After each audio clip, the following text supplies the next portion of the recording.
Size का जो पहला क्वेश्चन है x square minus x which is equal to 0। तो आइए ज़रा इसको सॉल्व करते हैं।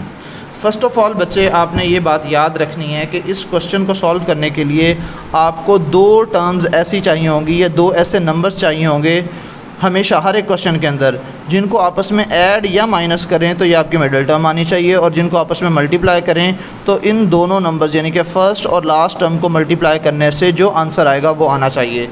ये पहले क्वेश्चन में मैं थोड़ी आपको तफसील से जो है वो समझाऊंगा और अगले क्वेश्चन में हम ज़रा फटाफट जो है वो सॉल्व कर लेंगे। देखो, पहला स्टेप ये है कि आपने फ़र्स्ट और लास्ट टर्म को आपस में मल्टीप्लाई करना है। तो हमारे पास इस क्वेश्चन में फ़र्स्ट टर्म है एक्स स्क्वायर और लास्ट टर्म है -6। इसको मल्टीप्लाई करें तो -6 एक्स स्क्वायर बन जाएगा। अब इसके दो ऐसे फैक्टर्स बनाने हैं जिनको आपस में ऐड या माइनस करें तो ये मिडिल टर्म यानी कि -x आनी चाहिए।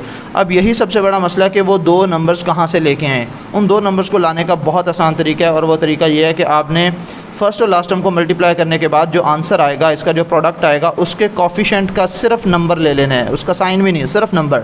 -6 एक्स स्क्वायर में से सिर्फ आपने 6 ले लेना है, और इस 6 को आपने प्राइम फैक्टराइजेशन के ज़रिए इसके फैक्टर्स बना लेने हैं। विच इज़ 6 को 2 पर डिवाइड करूँगा तो 3 आ जाएगा, 3 को 3 पर डिवाइड करूँगा तो 1 आ जाएगा। इट्स मीन इस -6 को डिवाइड करने से हमारे पास दो नंबर्स आ गए हैं, या इसको साइन को इग्नोर करें तो सिर्फ 6 को डिवाइड करने से दो नंबर्स आ गए हैं, एक 2 और एक 3। तो अब तो नंबर ही दो आए हैं, तो इसका मतलब यही दो हमारे नंबर्स होंगे, एक है 2x और एक है 3x। क्योंकि हमारे पास जो मिडिल टर्म है उसके साथ -x आ रहा है, इट्स मीन जो इन दोनों में से बड़ा नंबर है। अभी साइन को हम डिस्कस नहीं कर रहे, उसका जिक्र नहीं कर रहे, सिर्फ ये देख लें कि 2 और 3 में बड़ा नंबर कौन सा है, 3। तो हमने बड़ी वैल्यू के साथ क्या लगा दे रहे हैं, नेगेटिव साइन। तो ऑटोमेटिकली हमारी जो मिडिल टर्म है वो माइनस वाली बन जाएगी। तो अब ये देख लो, 2x minus 3x which is equal to -x, 2x multiply by -3x which is equal to -6 x square. तो वही हमारे पास आंसर आ गया है।